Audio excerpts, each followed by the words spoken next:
Ассалаумағалейкум достар, сіздермен бірге Қара арнасы. Егер де сіздерге осындай деректі фильмдер ұнайтын болса, каналға жазылып кетіңіздер. 1000 оқырманға аз ғана қалды.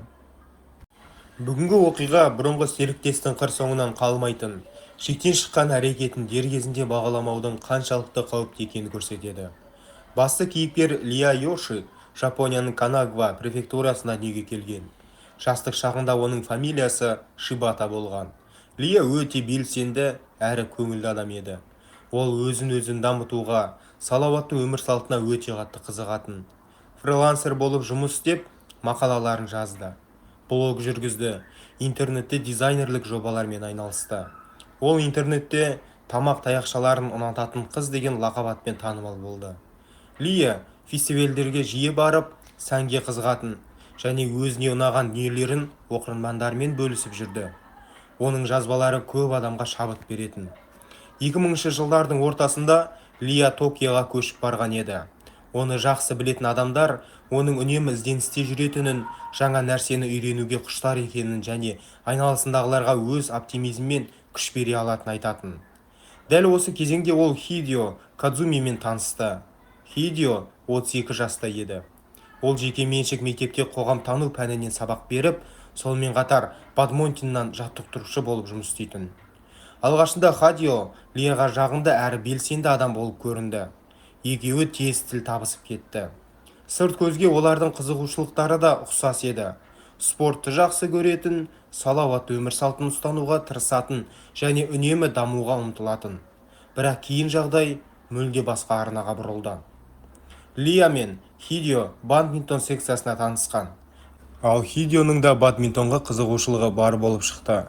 Көп ұзамай екеуі жақын араласып, бірге көп уақыт өткізе бастады. Артынша олардың арасында романтикалық қарым-қатынаста орнады.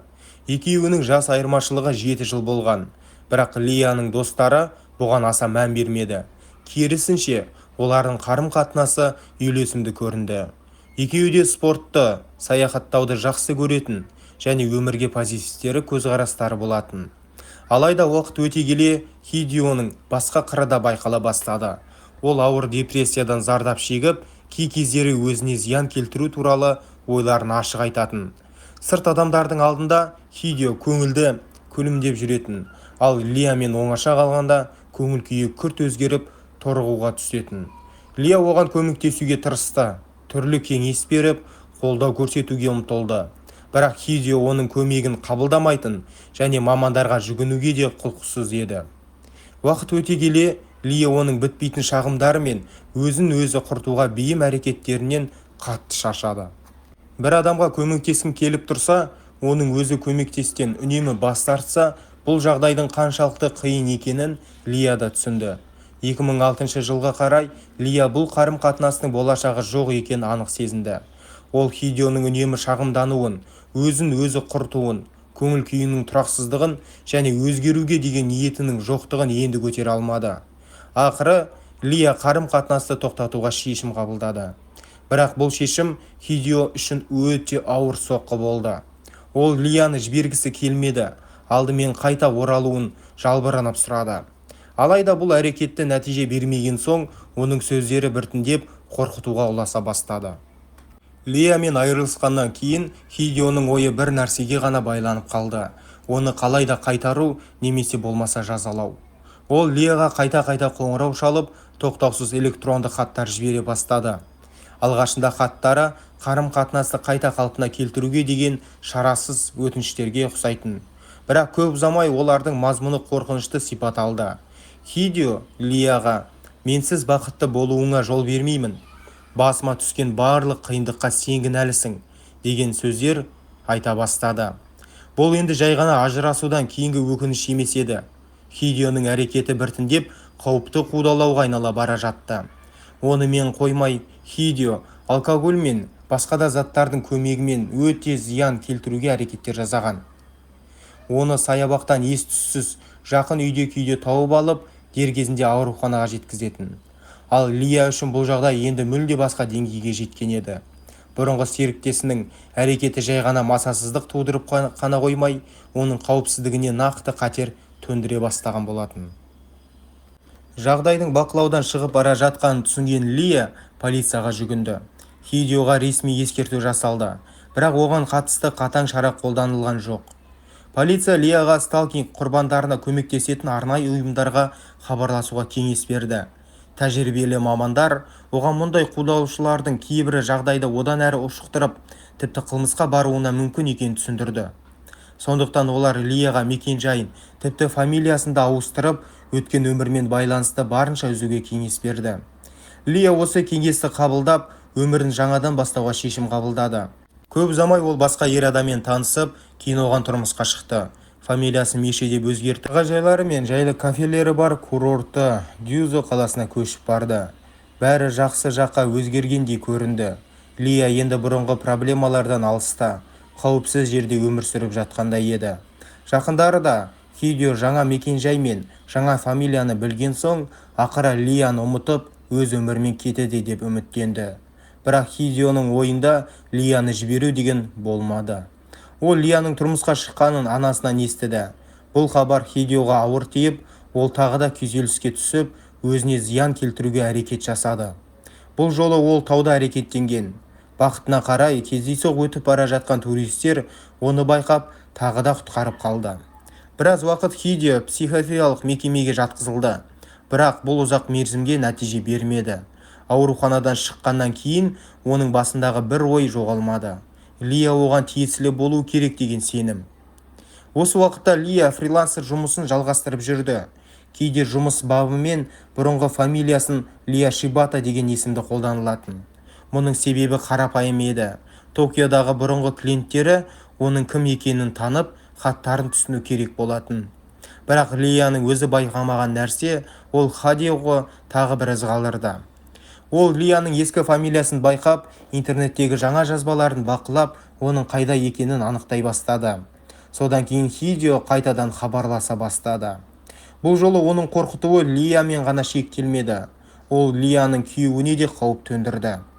Хидионың жазған сөзі өте қорқынышты еді.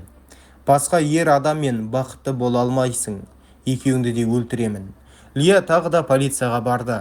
Бұл жолы полиция Хидиоға қарсы нақты шара қолданып, оны қамауға алды. Сот оны 1 жылға бас бостандығынан айыруға, сондай-ақ қосымша шартты жазаға кесті. Бәрі осы жерден тоқтауы керек сияқты еді. Бірақ дәл осы сәтте сот отырысында тағдырлық қателік жіберілді. Сотта Хидиоға Лия туралы мәліметтер оқылды. Оның ішінде жаңа фамилиясы мен Зусидегі жаңа мекенжайы бар еді. Яғни Лия өзін қорғау үшін жылдар бойы жасырынып келген ақпараттың бәрі оның бұрынғы қудалаушысының алдында қайтадан ашылды. Яғни қудаушылардың жетіспей тұрған ең маңызды ақпараттардың бәрі оның қолына өздері-ақ түсіп кетті. Хидио белгіленген жазасын өтеп бостандыққа шықты. Бірақ ол түрмеден шыққан соң Лияға деген өшпенділігі одан сайын күшейген еді. Енді оның алдында бір ғана мақсат тұрды: Лияны тауып, одан кек алу. Ресми түрде Хидиоға бұрынғы сүйіктісімен кез келген жолмен байланысуға тыйым салынған болды. Тіпті мынау электронды пошта арқылы хат жазуға да болмайтын. Бірақ бұл тыйымды ол мүлде елемеді. Хидио Лияға қайта-қайта хат жібере бастады. Ол өзін сатқаны үшін өтемақы талап етті. Бірнеше айдың ішінде Лияға мыңдаған хабарлама жіберді. Уақыт өте келе бұл хаттар ашық қорқытуға дейін жетті. Лия 3-ші рет полицияға жүгінді. Бірақ бұл жолы полиция Хидионың хаттарында тікелей өлтіремін деген нақты қауіп жоқ екенін айтып, жағдайды бұрынғыдай қабылдамады. Жапония заңнамасында сол кездегі электронды хаттар сталкингтің нақты дәлелі ретінде толық қарастырылмайтын. Дегенмен полиция сақтық үшін Лияның үйінің алдына бақылау камераларын орнатты. Бірнеше ай бойы патрульді күшейтіп, Хидионы қайта пайда болмаған бақылап отырды. Біраз уақыт өткен соң Лия Хидионың жоғалып кеткенін айтты. Полиция қауіпі сейілді деп ойлап, камераларды алып тастады. Бірақ шын мәнінде Хидио жоғалған жоқ. Ол тек уақытша көзден таса болған еді. Хидио түрлі жеке детективті агенттіктерге хабарласа бастады. Ол өзін депрессиямен күресуге көмектескен әйел досын іздеп жүрген адам ретінде таныстырды. Бір агенттік оның электронды поштасын тексеріп, күмәнді жазбалардың көп екенін байқап, онымен жұмыс істеуден бас тартты. Ал басқа бір агенттік Хидиоға көмектесуге келісті. Көп ұзамай олар Лияның қайда тұратынын анықтап берді. Мұның мүмкін болуына салық қызметіндегі жүйенің осалдығы себеп болған. Сол кездегі тәртіп бойынша өзін адамның күйеуі ретінде таныстырған адам кей жағдайда телефон арқылы оның мекен-жайын сұрай алатын. Егер қызметкер қосымша жұмыс құжат талап етпесе, ақпарат алу қиын емес еді. Ал Лия бұған дейін өзінің жеке мәліметтерін қатаң құпия ұстауды арнайы сұраған болатын. Бірақ бұл шаралар оны қорғай алмады. Видео бірнеше күннің ішінде Лияның Цзюйцзу қаласындағы нақты мекен-жайын тауып алды. Күнтізбеде 2012 жылдың 5 қарашасы еді. Ал келесі күні Видеоның 40 жасқа толатын туған күні болатын. Ол үшін бұл қорқынышты жоспарын соңына дейін жеткізу таптырмас мүмкіндік сияқты көрінді. 2012 жылдың 6 қарашасында Видео Лияның үйіне келді. Қолында қорап болды. Оның ішінде арқан мен пышақ бар еді. Қорап оны курьер ретінде көрсету мүмкін болатын. Бірақ Видео Лиямен бетпе-бет кездессе, әйел оны бірден танып қоятынын түсінді. Сондықтан ол үйдің басқа жағынан өтіп, ашық тұрған терезені байқап қалды. Видео сол терезе арқылы үйдің ішіне кіріп, бұл кезде Лия жалғыз үйде болатын. Видео оған жатын бөлмеде шабуыл жасап, пышақпен бірнеше рет жарақаттады. Лия алған жарақаттар мен көп қан жоғалтудың салдарынан көз жұмды. Осыдан кейін Видео өзімен бірге әкелген заттарды пайдаланып, өзін де өлтірді. Кейін көшеден өтіп бара жатқан адам оның денесін қоршаудың жанынан байқап, полицияға хабарласты. Оқиға орнына келген полиция қызметкерлері жағдайдың мән-жайын бірден түсінді. Өйткені полиция базасында Видеоға Лиямен байланысуға бұрыннан тыйым салынғаны және оның Лияға қатысты бірнеше рет шағым түсіргені тіркелген еді. Бірақ енді ештеңе өзгерту мүмкін емес болатын. Лия да Хио да қайтыс болды. Сондықтан полиция Видеоға қатысты жаңа қылмыстық іс қозғай алмады. Айып тағатын адам қалмаған еді. Лия небәрі 33 жаста болатын. Оның қасында барлық жағдайды білетін және оны үнемі қолдап келген күйеуі қалды.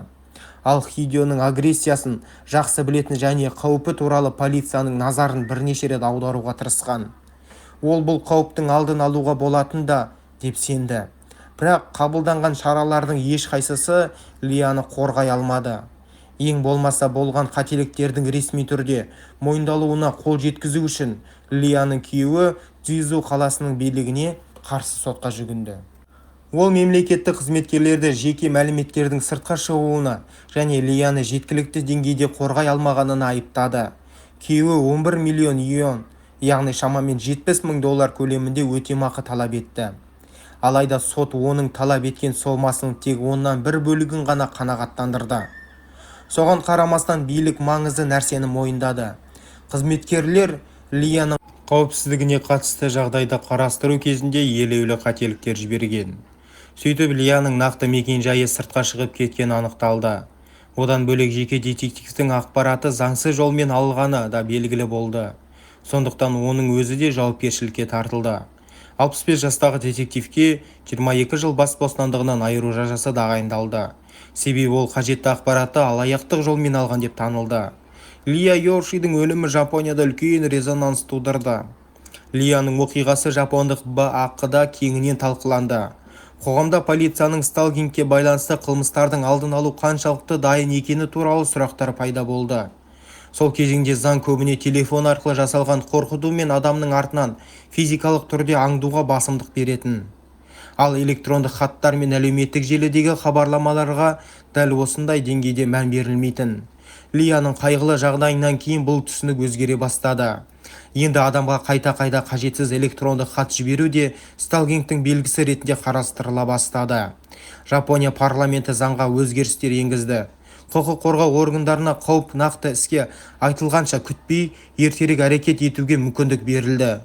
Сонымен қатар жеке мәліметтердің құпиялығына қойылатын талаптар күшейтілді. Енді мемлекеттік мекеме қызметкерлері мекен-жай немесе басқа да жеке ақпарат сұраған адамның кім екенін мұқият тексеруге міндетті. Егер талаптарды бұзса, олар жеке ақпаратты қорғау туралы заңды бұзған үшін жауапқа тартылуы мүмкін. Ең өкініштісі, Лия бұл жағдайларда мамандар ұсынған нәрсенің барлығын дерлік жасаған. Ол Видеомен байланысты үзді. оның хаттарына жауап беруді тоқтатты. Кездесулер аулақ болды. Полиция бірнеше рет барып, хаттарды және қорқыту туралы қатысты мәліметтерді көрсетті. Фамилиясын ауыстырып, тұрғылықты жерін өзгертті. Тіпті Токиодан алысырақ орналасқан шағын курортты аймаққа көшті. Хадио қайтадан хат жібере бастаған сайын Лия полицияға хабарласып отырды. Бірақ соған қарамастан қудалаушының ойы өзгермеді. Ал жүйе бірнеше рет қатарынан қателесті. Сотта біреу Лияның жаңа мекенжайын дауыстап жариялады. Салық қызметі оның тұрғылықты жеріне қатысты мәліметін берді. Ал полиция Хидионың әрекетін дер кезінде жеткілікті деңгейде қауіпті деп бағала алмады. Лияның күйеуі оның қандай қауіптен қорқытып жүргенін жақсы білді, бірақ ол әйелін толықтай қорғай алмады. Себебі сол кездегі заң электронды қудалаудың өз үшін Хидионың бірден түрмеге қамауға мүмкіндік бермейтін. Полиция Лияның шағымдарына жауап бергенімен сол кездегі заң талаптары аясында ғана әрекет етті. Егер электронды хаттарда адамды өлтіремін деген тікелей сөз болмаса, мұндай хаттар жеке қылмыс ретінде қарастырылмайтын. Бір қызығы, Хидионың кейінгі хаттарында өлтіремін деген сөздің орнына өтемақы деген талаптар жиі кездесе бастаған. Бұл полицияның оны қамауға алу мүмкіндігіне деген көзқарасын одан сайын төмендетті. Бірақ мәселе қарапайым сөздерде емес, кейде адамның әрекетіне қарап, оның қаншалықты қауіпті екенін бағалау керек. Хидио Лияға деген ойын айырылмай, шектен шығуға дейін дайын адам еді. Ал полицияның ресми ескертулері оған ешқандай әсер етпеді. Бұған қоса Хидионың психологиялық мәселелері де болған, бірақ олар жеткілікті деңгейде емделмеген болуы мүмкін. Егер ол ұзақ уақыт бақылауда болып, тиісті ем қабылдағанда, бұл қаралы жоспарды жүзеге асыра алмас еді деген сұрақ әлі күнге дейін ашық күйінде қалды. Лияның өлімінен кейін Жапонияда сталкингке қатысты заңдар тез арада күшейтіле бастады. Бұған дейін айтқанымыздай, электронды хаттар мен әлеуметтік желідегі хабарламалардың көп мөлшерде жіберілуін сталкингке жатқызу мәселесі қайта қаралды. Қоғамның қысымынан кейін билік қауіп төнген адамдарға фамилиясы мен мекенжайы қауіпсіз түрде өзгертуге көмектесетін жаңа тәртіптер енгізді. Егер адам мемлекеттік органдарда алдын ала өзін сталкинг қауіпі төніп тұрған адам ретінде тіркесе, оның жеке мәліметтері әлде қайда сенімді түрде жасырылатын болды. Ал мұндай ақпаратты ашу үшін ресми әрі құжатпен расталған сұрау қажет болды. Лияның отбасы күйеуі мен ата-анасы болған жағдаймен толықтай татуласа алмады. Ресми тұлғалардың өздері де құқық қорғау жүйесіндегі немқұрайлылық пен кемшіліктерден Лияны құтқару мүмкіндігінен айырылғанын мойындады. Бірақ билік бұл трагедияның кем дегенде бір нәтижесі болғанын атап өтті. Лияның өлімі заңдардың өзгеруіне себеп болды. Енді сол өзгерістер басқа адамдардың өмірін сақтап қалуы мүмкін. Өйткені кейде бір адамның басынан өткен қайғылы жағдай қоғамға бұрын байқалмаған қауіптің қаншалықты маңызды екенін түсіндірді. Ал Лияның оқиғасы бір нәрсені анық көрсетті. Сталкингті жай ғана мазасыздық емес, бұрынғы адамның жібермей жүрген хаты деп қабылдауға болмайды. Кей жағдайда мұндай әрекеттің артында өте қауіпті ниет тұруы мүмкін. Достар, каналға жазылып кетіңіздер, 1000 оқырманға аз ғана қалды.